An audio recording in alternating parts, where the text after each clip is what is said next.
Hey everyone, Jack here from Smart with Points. Before we dive into today's episode, I should warn you that if you've been hoarding American Express membership rewards points, dreaming of sipping champagne in Emirates first class, you might want to sit down for this one. Actually, if you're already in Emirates first class, stay standing. That's probably more comfortable anyway. Alright, let's talk about the latest gut punch to hit the miles and points world. American Express UK has just announced another devaluation to the Emirates Skywards transfer partnership, and honestly, this one really stings. From the 1st of February 2026, the transfer rate will drop from the current 4 to 3 ratio, that's 4 membership rewards points for 3 Skywards miles, down to a painful 2 to 1 ratio, 2 points for just 1 mile. That's a 33% reduction from where we are today. And get this, a whopping 50% devaluation from the original 1 to 1 rate we enjoyed until August 2024.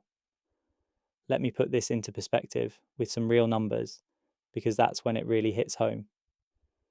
Say you wanted to book Emirates business class from London to Dubai, which typically costs around 87,000 Skywards miles one way. Under the original 1 to 1 rate before August 2024, you'd need 87,000 membership rewards points.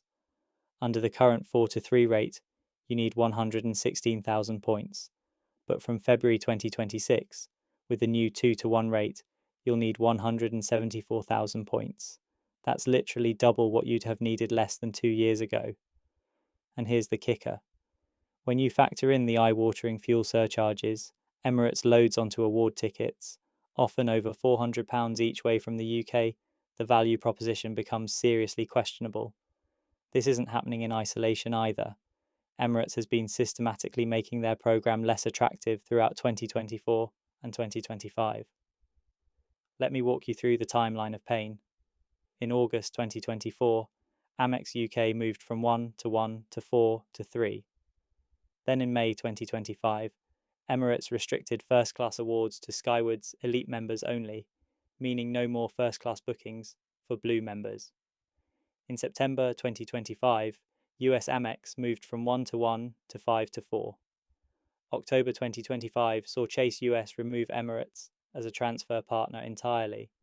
In January 2026, Capital One US is moving to 4 to 3. And now in February 2026, UK Amex is dropping to 2 to 1. Speaking to industry executives, the rationale seems to be about maintaining exclusivity.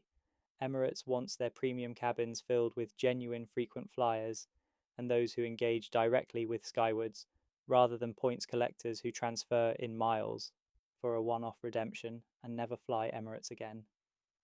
From a commercial standpoint, I understand it. From a points enthusiast perspective, it's frustrating to watch. So the big question everyone's asking is, should you transfer before February? Here's my honest take. Only if you have a specific redemption in mind. Remember that Emirates Skywards miles expire after just 3 years, with no easy way to extend them through account activity like Avios. Transferring speculatively could leave you watching your miles disappear if you don't book something concrete.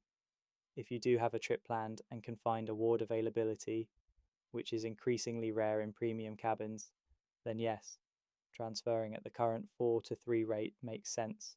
You'll get 33% more miles for your points than you would after February. But here's the thing. Emirates isn't the only option for your membership rewards points, and frankly, it's becoming one of the weaker ones. Membership rewards still transfers at 1 to 1 to several valuable programs.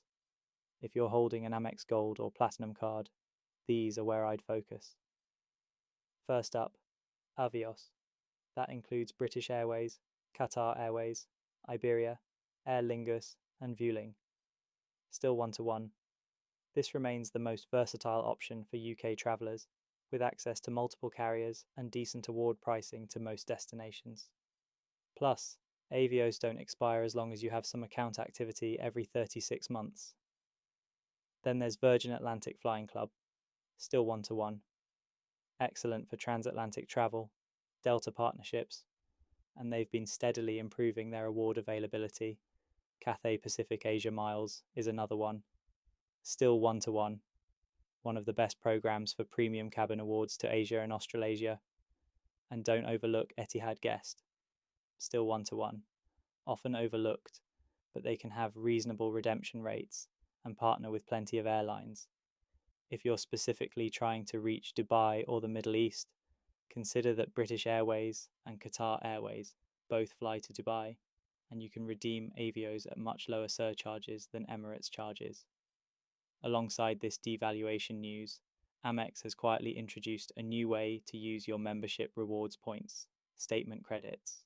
The rate is 1,000 points equals £4.50.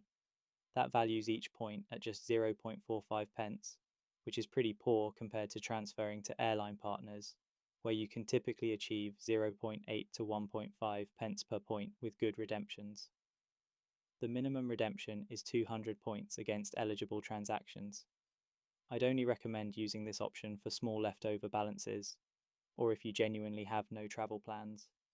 For most people, airline and hotel transfers will deliver significantly better value. Here are my thoughts on all this. This devaluation reinforces something I've believed for a while. Emirates Skywards is becoming a program best suited for those who fly Emirates frequently on paid tickets, not points collectors looking to transfer in. With the first class restriction for non-elite members, punishing fuel surcharges, difficult award availability, and now transfer rates that require double the points they did 2 years ago, the Emirates dream is increasingly expensive to chase. I'd suggest most UK Amex card holders are better served focusing on Avios or Virgin points for their long-haul aspirations. Both programs offer better availability, more reasonable surcharges, and partnerships that actually work in your favour. That's all for today's episode. Thanks so much for listening to Smart with Points. If you found this helpful, please subscribe to the podcast on all major platforms or head over to our website at smartwithpoints.co.uk to stay up to date with all the latest Miles and Points news. And now a quick word about Award Travel Finder. Looking for the best award flights? Use awardtravelfinder.com to search availability across Qatar Airways, British Airways, Cathay Pacific and more. Try it for free with our link in the show notes.